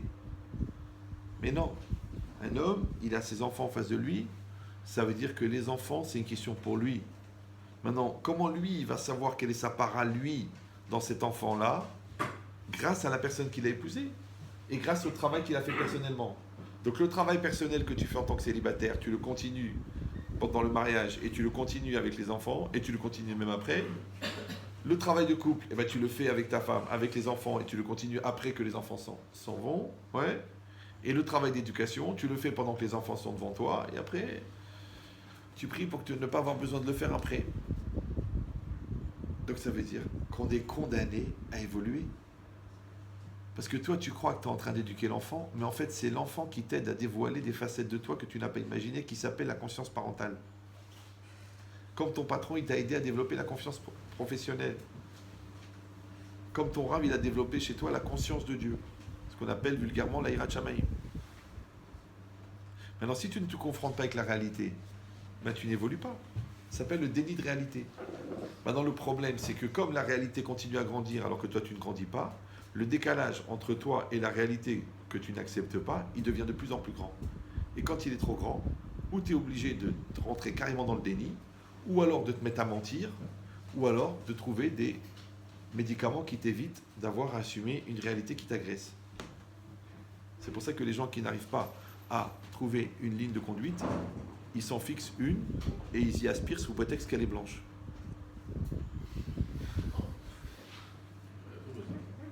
C'est incroyable. Ah, il faut un esprit tordu comme le mien. J'ai beaucoup d'inspiration en toilette. Donc c'est quoi l'idée? L'idée, c'est ça. C'est que la personne, ouais, si elle croit en Dieu, si elle ne croit pas en Dieu, il vaut mieux qu'elle habite un étage élevé. Mais si elle croit en Dieu, ouais, alors elle sait qu'il y a une homogénéité entre lui et la réalité. Parce que le bon Dieu, il ne se trompe pas. Il t'envoie une femme, il t'envoie un mari, il t'envoie des amis, il t'envoie des ennemis, il t'envoie des gens qui te font du bien, il t'envoie des gens qui te font du mal. Il t'envoie tout ce dont tu as besoin. Toi, la question, c'est pas de savoir est-ce qu'on n'aurait pas pu faire différemment le projet, est-ce qu'on n'aurait pas pu organiser le programme différemment. Parce que le bon Dieu, lui, il va t'envoyer exactement ce que tu as besoin. Et si tu ne crois pas en Dieu, crois en la vie. Et c'est quoi la vie? La vie, si vous prenez tout l'univers comme une masse d'atomes, oui, vous pouvez m'expliquer pourquoi l'homogénéité moléculaire, elle a fait que cette masse de molécules, elle est là plutôt qu'ailleurs? Et le fait qu'elle soit homogène avec cet espace-temps à cet endroit-là dans l'univers, ça peut pas être le fruit du hasard, puisque tout l'univers étant un seul objet, oui, la redistribution de l'équilibre de l'univers, il est reproduit dans chaque élément. Ça s'appelle la physique quantique. Et ouais, sortez de la yeshiva, ouvrez vos yeux. Orthodoxe. Donc ça veut dire que tu ne pourras pas échapper. Nous, on appelle ça la croyance. Eux, ils appellent ça l'homogénéité moléculaire. Mais il n'y a pas de hasard. Nous, on dit que la réalité, elle existe en fonction de la Emouna. Et eux, ils disent la réalité, elle existe en fonction de la conscience que tu en as. Mais encore une fois, les gens, ils sont paresseux. Ils ne veulent pas apprendre, ils ne veulent pas réfléchir. Ouais. Ils passent leur vie à légitimer leur lourdeur. Mais sache une chose, c'est que le temps passe. Vous le savez, ça? Vous le savez ou non? Et je m'excuse de le dire aux gens que ça va choquer, mais on va tous mourir. Maintenant, la vraie question, c'est pas est-ce qu'on va mourir à 40 ans ou à 120 ans. La vraie question, c'est est-ce qu'on va vivre avant? Parce que si pendant 15 ans, tu n'as pas su que tu existais, et un jour, en explosant un bouton d'acné, tu as découvert qu'il y avait un mec derrière le miroir, ouais, et après, juste à ce moment-là, tu es tombé dans le conflit parental. Et juste après, dans la découverte du sexe opposé, qui t'a accompagné d'ailleurs dans tes visites anatomiques de certains sites qui sont ni pour nous ni pour vous, jusqu'à la cinquantaine, d'accord? Après, dans la rencontre avec la bonne personne, après, dans la préparation du mariage, après, dans la guerre entre les grossesses et le paiement de la bar mitzvah et le pavillon, et qu'à 50 ans, tu te réveilles après un choc ou après un infarctus ou après la perte de ton père et tu dis mais j'ai jamais été moi-même, je n'ai pas vécu, je ne suis pas réalisé. Tu dis 50 ans de coma. C'est pour ça que la Torah, à 13 ans déjà, elle te rend adulte. À 20 ans, elle te rend responsable. À 23, tu es papa. À 34, tu es le fils d'un bar mitzvah. Tu es le père d'un bar mitzvah. Oui, fais attention. Parce que c'est possible qu'à 44, tu seras à la choupa de ce garçon-là. À 45, tu seras grand-père. Tu dis, mais c'est pas possible. Je me sens encore un adolescent. Je me prends la tête pour des bêtises. Je me stresse pour des choses incroyables. J'ai des peurs que j'arrive pas à maîtriser. J'arrive pas à gérer mes pulsions. Du coup, quand la voisine, elle se baisse pour ramasser un sac, automatiquement, il faut que j'aille visiter le Grand Canyon. Mais tourne ta tête. T'es marié, t'as une femme magnifique. Si t'as des besoins, elle est là. Pourquoi est-ce que t'as besoin de regarder ailleurs? Donc, il faut que tu fasses ta bar mitzvah. Et après, il faut que tu te maries avec ta femme. Et après, il faut que vous fassiez des enfants ensemble. Alors, c'est une grande question. Est-ce que toi, tu vas faire des enfants avec ta femme ou c'est tes enfants qui vont faire de vous des parents?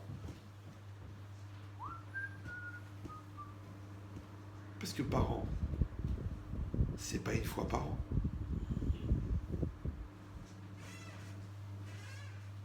Donc quand tu t'occupes de l'enfant, tu lui changes la couche, tu enlèves l'arnouna, tu l'accompagnes, tu soignes de la fièvre, tu pries pour lui, tu pries pour son zivouk, après tu l'amènes au Talmud Torah, après tu lui racontes l'histoire, après tu fais le Dvar Torah, après tu lui arranges son petit manteau, après tu lui fais réviser la Mishnah. Tout ce que tu fais pour lui, réfléchis bien, c'est ce qui permet de devenir ce que tu es censé devenir. Comme ton expérience professionnelle, elle a fait de toi un professionnel. Mais si tu as dit, oh non, 150 000 euros, c'est quand même une grosse responsabilité, le RSA, ça va aller, c'est bien, je vais juste besoin d'une fois de temps en temps d'aller justifier. Après tu dis, ouais, mais je comprends pas, comment ça se fait qu'il gagne tellement, comment ça se fait qu'il fait tellement, comment ça se fait qu'il entreprend. Mais personne t'empêche. Mais si toi, tu t'es rentré dans une logique infantilisante de victimisation, ne viens pas après crier la frustration de ta non-réalisation. Puisque tu avais le choix. Vous avez compris. Le business, il fait le businessman. D'accord? Le mariage, il fait le conjoint. Les enfants, ils font le parent. Donc la Torah, elle fait le juif. C'est pour ça que d'être pratiquant, c'est pas juste de faire les mitzvot pratiques. Parce qu'il faut que tu changes. Dans la Torah, elle a fabriqué Rabbi Shimon Bar Yochai, elle a fabriqué le Rav de Brisk, elle a fabriqué Baba Saleh, elle a fabriqué le Rabbi Lubavitch. Tu te rends compte ce qu'elle a fabriqué la Torah? Une fois, il y avait deux rabbinim, ils étaient en Israël, ils passaient devant un temple romain. Après, ils ont vu un temple grec. Après, ils ont vu un temple gréco-chalabo. Il y en a, il a dit quand même, on n'a pas des grands monuments comme ça, nous. On avait le Beth Amikdash, tarak, il a été rasé. On n'a rien. Et eux, ils ont laissé des monuments. Il a dit, eux, ils font des monuments, nous, on fait des hommes. Maintenant, on trouve les vestiges des ruines gréco-romaines à 23 mètres de profondeur. Mais on cite Rabbi Yohanan ben Zakkai comme s'il était dans l'immeuble d'à côté, depuis 2000 ans. Tu peux m'expliquer comment quelqu'un qui est mort, il peut être plus vivant qu'un vestige qui est là devant moi? Alors on dit en français, parce qu'il a marqué son temps. Parce qu'il s'est inscrit dans la temporalité. Parce qu'il a dépassé la petitesse de sa personne pour devenir un courant de pensée. Maintenant, le courant du Gulf Stream, on ne peut pas le détourner. C'est un courant. Oui, un courant de liberté, on ne peut pas le détourner. Eh bien, un courant de Kedusha, on ne peut pas le détourner. Mais le problème, il faut fabriquer ce courant. Maintenant, si toi, tu veux qu'il reste un petit peu de croyance chez tes arrière-petits-enfants, étant donné qu'il y a un effet de dilution inévitable dans la génération, il faut que toi, tu aies un taux de concentration très très grand pour que peut-être qu'eux, ils en aient un peu moins grand et la génération d'accord un peu moins grand, mais pour que la quatrième génération, elle soit gênée de se mettre toute nue parce qu'elle a encore la pudeur de l'arrière-grand-mère. Oui, qui feront Shabbat naturellement parce que toi, tu as vraiment vécu le Shabbat à 100%.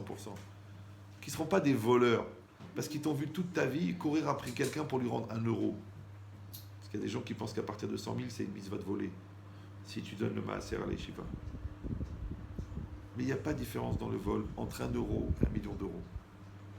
Même si quelqu'un il s'étouffe, il n'est pas obligé de faire du CO2. Ça n'a rien à voir. D'accord? Donc c'est ça l'idée. C'est que la personne, elle a compris que toute la réalité a été créée pour que tu deviennes la personne que tu es censé être. Maintenant, réfléchis à la longueur du partenariat. Un ami, combien tu le gardes? 4-5 ans. Tes parents, combien tu les côtoies? 30-40. Combien tu vois ton Rav? 2 ans, 3 ans, 4 ans. Tes professeurs, 1 ou 2 si tu redoubles. Le plus long partenariat, c'est le couple. Bizarre. D'accord? Et on a dit que tout ce qui dure est nécessaire. Deuxièmement, vous savez que les parents et les enfants n'ont pas la même neshama. Le Rav et les élèves n'ont pas la même neshama. Les amis et les ennemis n'ont pas la même neshama. Ouais. Mais l'homme et la femme, c'est la même neshama qu'on a coupée en deux. La moitié, on la met dans un corps d'homme, la moitié dans un corps de femme. Maintenant, puisqu'on a dit que le but de la vie, c'est d'exister, et exister, c'est se réaliser, et réaliser, c'est quoi? C'est réaliser sa personne, et en même temps réaliser son âme, et en même temps réaliser son corps. Donc, si je dis que la femme, c'est la moitié de l'âme de l'homme, donc l'homme qui ne va pas réaliser sa femme, il n'est pas réalisé lui-même. C'est pour ça que c'est un grand Yetzer Hara d'empêcher l'autre de se réaliser. Parce que la mitzvah, c'est qu'elle se réalise. C'est pour ça que quand la femme s'épanouit, le mari, il a la bracha. Quand la femme, elle fait du kavod à son mari, la Torah et la sécurité, elle rentrent dans la maison. Une fois, une femme, elle m'a dit, moi, Rabbi Chetri, je ne suis pas d'accord du tout avec vous, le respect du mari, je ne suis pas d'accord. Moi, je l'ai cassé, fracassé, concassé, mon mari. Sur les leçons de ma mère, qui juste avant la roupa, elle a regardé mon khatan, elle m'a dit, ton mari, Rak. C'est une expression. C'est beaucoup plus grave que ce qu'on croit. Ouais. Je dis, mais c'est normal, madame. Vous avez rendu votre mari comme une serpillière. Elle me dit, c'est vrai, je l'ai fracassé. Je dis, c'est normal parce que vous êtes raide comme un balai. Ça fait un couple. Je ne sais pas si vous me suivez. C'est-à-dire que quand tu te surprendras à comprendre que ce que tu détruis chez l'autre, c'est toi. Parce que si tu penses vraiment que tu es marié avec un imbécile, tu es la femme d'un imbécile. Si tu penses que ta femme, elle est idiote, tu es le mari d'une idiote. Si tu penses que tes enfants sont des khmar, tu es un père de khmar. Donc en détruisant ce qui est en face de toi, tu te détruis à toi. Alors c'est quoi cette logique psychiatrique, ce syndrome de l'autodestruction? Alors, je t'ai dit et je te répète, parce que tu écoutes ton Yetzer Hara. Et le Yetzer Hara, c'est la destruction. Le Yetzer Hara, c'est la mort. Puisque le Yetzer Hara, il a 3 facettes. Il est en même temps le Yetzer Hara, en même temps le Satan et en même temps l'ange de la mort. C'est normal, parce que celui à l'intérieur qui te propose la Vera, il s'appelle Yetzer Hara. Celui qui à l'extérieur organise la faute s'appelle le Satan. Et celui qui va t'accueillir à la fin que tu as écouté les 2 premiers, c'est l'ange de la mort. C'est pour ça que les gens qui se connaissent eux-mêmes, ils connaissent leur Yetzer Hara, ils connaissent leur Satan. Celui qui connaît ses manques, il sait sur quoi il va être éprouvé. Celui qui connaît ses tendances, il sait sur quoi on va essayer de l'attraper. Mais qu'est-ce qu'ils font les 3/4 des gens? Ils sont très très conscients des manques des autres, mais ils n'arrivent pas à percevoir les leurs. Le mec, il va te faire l'examen psychiatrique de son conjoint, et quand tu lui dis parle de toi, il dit écoute, j'ai rien à dire, je suis comme tout le monde. Mais t'es pas comme tout le monde, tu peux pas être simple et être marié à quelqu'un de complexe. Donc tu es aussi complexe. Mais toi, tu es un peu plus que complexe, tu es complexé.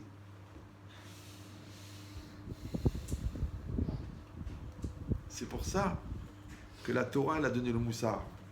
Le moussard n'est pas une marque de moussard rasé. Le moussard, c'est la capacité à se regarder vivre en temps réel avec l'option de se juger et l'obligation de s'améliorer. Mais si toi, tu n'arrives même pas à te regarder, par exemple, moi, je vous parle, en même temps que je vous parle, je m'écoute. Pas parce que je m'adore, ouais, mais parce que je dois tenir compte du temps. Là, j'ai l'heure, là, ça fait 1h27 et 14 secondes. C'est qu'il y en a parmi vous qui doivent prier pour que je m'étouffe. Le balabait, il a préparé du manger, il doit se dire, il va me faire perdre tout le bénéfice du traiteur. Il fait une chaleur énorme que si vous mettez une patate en dessous de chaque bras, je vous fais un tagine, d'accord? Mais vous êtes là quand même. Pourquoi? Je vais dire pourquoi. Parce que moi, je suis venu pour exister et pour faire exister. Vous n'êtes pas obligé d'écouter, mais vous avez écouté. J'ai entendu, j'ai vu dans vos yeux, j'ai entendu vos yeux. Ouais, j'ai vu. Vous avez dit, mais mince, depuis combien de temps il vit avec nous? Mais il tape dans le mille à chaque coup. Ma femme lui a parlé. Mon mari lui a parlé. Mais pourquoi je vous dis un secret? Je ne suis pas un spécialiste de la teuf, ce qu'on appelle un prophète. Non, c'est de l'essentialité. Dans l'essentialité, on est tous pareils. C'est que dans la superficialité qu'on est différents, les goûts et les couleurs. Maintenant, si on arrive à trouver la longueur d'onde de l'essentialité, on va tous se comprendre. Alors moi, personnellement, je vous conseille d'apprendre la longueur d'onde. Parce qu'un jour, tu voudras parler à un enfant qui ne t'écoute pas. Il faudra lui donner le langage de l'essentialité. Sinon, il va dire, ouais, de toute façon, tu ne comprends pas.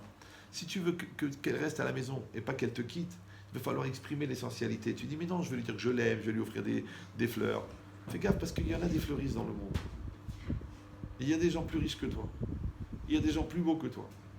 Tu dis, alors c'est quoi? C'est une épée de Damoclès. Mais non! Est-ce que tu vas sacrifier ta mère pour une autre maman? Non, parce que c'est ta mère. Ben, débrouille-toi pour que le fait que ta femme soit la mère de tes enfants, elle devient aussi important que ta mère qui t'a mis au monde. Tu n'as plus de problème. Et vous savez que la halakha, le shalom bayit, ça passe avant le respect des parents. Parce que ça c'est le passé, ça c'est l'avenir. Ben dans chaque chose c'est pareil. Si toi tu acceptes que dans chaque réalité qui est devant toi, tu mets une caméra au-dessus de ta tête et tu mets deux caméras, une caméra qui filme à l'intérieur, une caméra qui filme à l'extérieur. La caméra qui filme à l'intérieur, elle va te montrer qui tu es à l'intérieur. Ça s'appelle en français un portrait robot de ton intériorité. On va dire ça s'appelle la proposition A. Et la caméra qui filme à l'extérieur, elle va regarder le gars qui est en train de vivre, qui s'appelle toi. Comment tu parles, comment tu agis, comment tu es cohérent, incohérent. Et ça va s'appeler la proposition B. Maintenant, quand toi, tu vas prendre toute la proposition A, c'est-à-dire ce que tu es à l'intérieur, et toute la proposition B, tout ce que tu es à l'extérieur, et là, tu vas poser l'équation de la vie qui s'appelle est-ce que A égale B? Si A égale B, ça veut dire que tu es Toho Kebaro. Ton être intérieur et ton être extérieur, ils sont les mêmes. En français, ça veut dire que tu es toi-même, le même que toi. Oui. Piv, Velibo, Chavin. Sa bouche et son cœur, ils sont équivalents. Mais ça, c'est pas simple. Ça prend du temps. Parce qu'il faut être construit, il faut être intelligent, il faut être fin. Il faut maîtriser tes peurs, maîtriser ta colère, maîtriser ton Yetzirah. Il faut fabriquer un jeu qui peut être le contrepoids de ton Yetzirah et en même temps de la réalité qui est en face de toi. Maintenant, si tu n'as pas fabriqué le jeu, si tu ne maîtrises pas les pulsions, si tu as vendu ton âme à tes nerfs, à ta lourdeur ou à ta colère en légitimant parce que l'autre t'énerve ou parce que l'autre te pousse à bout ou parce que l'autre c'est pas simple, donc le plus grave, c'est pas que tu vas être rachat ou que tu vas aller au Guéhinam. Ça c'est normal, c'est la suite logique des choses. Ce qui est grave, c'est que tu n'as pas vécu ta vie. Vous me suivez ou non? Parce que si dans les mauvaises midotes tu dis c'était plus fort que moi, si les enfants tu dis j'ai pas réussi à leur parler, si ta femme tu dis de toute façon je suis même pas sûr que je l'aimais depuis le début, alors dis-moi qu'est-ce que tu as fait exactement? Donc l'amour avec ta femme, tu le construis jour après jour et tu l'aimes de plus en plus. Parce qu'on aime ce dans quoi on s'investit. Pas l'inverse, on s'investit dans ce qu'on aime. Vous me suivez ou là? Ouais. Nos enfants, ils sont nos enfants parce qu'on s'occupe d'eux. Pas parce qu'ils sont sortis de notre ventre ou parce qu'on les a nourris pendant un certain temps. Sinon, à ce moment-là, tous tes employés, c'est tes enfants. Et nous-mêmes, oui, on doit aller chercher à l'intérieur de nous-mêmes Hachem qui est en nous. Parce qu'il y a deux manières de trouver Hachem. À l'intérieur et à l'extérieur. Maintenant, chercher Hachem à l'extérieur s'appelle la tefila. C'est la prière. Parce que malgré la difficulté du magasin, malgré le problème avec l'enfant, malgré la réalité physique du monde, au-delà de la réalité, tu cherches Dieu. Maintenant, chercher Dieu au-delà de la réalité s'appelle la tefila, la prière. Et tu dois chercher Dieu à l'intérieur de toi. Au-delà de ton psychique, au-delà de tes nerfs, au-delà de ton Yetzirara, tu dois aller chercher Dieu qui est en toi. Maintenant, chercher Dieu qui est en soi s'appelle la teshuva. Chercher Dieu qui est devant soi s'appelle la tefila. Et la Gemara dans Shabbat, elle dit Aliédé tefila, ve aliédé teshuva. Adam yachol latset mi mazalo. Un homme peut sortir de son mazal. C'est quoi le mazal? Le mazal, c'est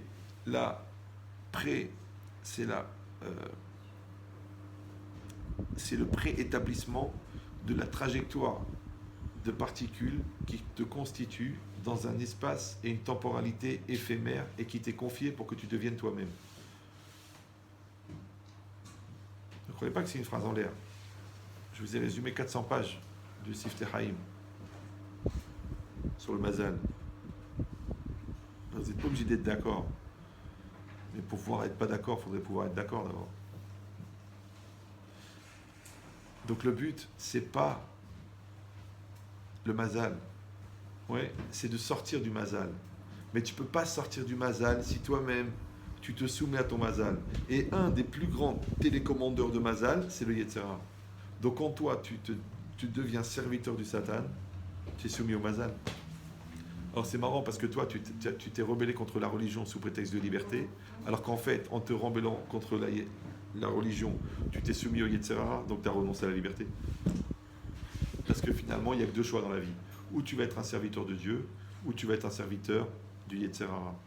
Maintenant, quand tu es un serviteur du Yetzirah, puisque le terrain du Yetzirah, c'est les névroses, donc tu vas être obligé d'être soumis à tes névroses. Par contre, quand tu es un serviteur de Dieu, tu ne peux pas être névrosé, puisqu'il t'oblige à sortir de tes limites. Maintenant, si tu vas dire, peut-être que j'ai pas envie d'être serviteur de rien, c'est impossible. Parce que ou tu es sous l'eau, ou tu es dans l'eau. Ouais. Ou tu es vivant, ou tu es mort. Ou tu es marié, ou tu es célibataire. Ou tu es honnête, ou tu es malhonnête. C'est pour ça que la Torah commence par un bête. C'est pas pour dire à qui elle s'adresse. Bête. Ça y est, c'est fini, vous avez saturé. D'accord? c'est pour dire que la vie, c'est une dualité. Et la dualité, c'est ce qui permet le mouvement. Donc si vous voulez être dans le move, ouais, alors il faut être dans le mouvement de Ubechokotai Telechu. Dans mes lois, vous irez. Et celui qui est dans le mouvement de la Torah, il est aussi dans le mouvement de la réalité, puisque la réalité, elle vient de la Torah, puisque Dieu a créé la Torah avant de créer la réalité. Et la réalité n'est qu'une projection de la Torah. Donc quand tu es en accord avec la Torah, tu es en accord avec toi-même, tu es en accord avec les gens qui t'entourent, et tu es en accord avec la réalité. Maintenant, c'est vrai que ça demande un certain travail. C'est pas juste acheter un chapeau, une kippa, et d'étudier une demi-heure par jour. Ça suffit pas. Faut aller plus loin. Ouais. Mais étant donné qu'on est tous juifs, et que mon Dieu nous a donné à tous une capacité, ça veut dire quelque part, on est obligé un peu de la faire. Et si on réussit, au pire, ouais, c'est pas grave. Parce qu'au pire, ça ira mieux. Hazak Baruch. Donc on rappelle que le cours est dédié, donc il faut dire Amen. Leilon Nishmatam de Yitzhak ben Mazal, Rina bat Zohara, Eliaou ben Rina, Kachem élève leur Neshamot parmi les Tzadikim d'Israël. Et moi je vais me permettre de rajouter mon père, Avraham Shimon ben Simon.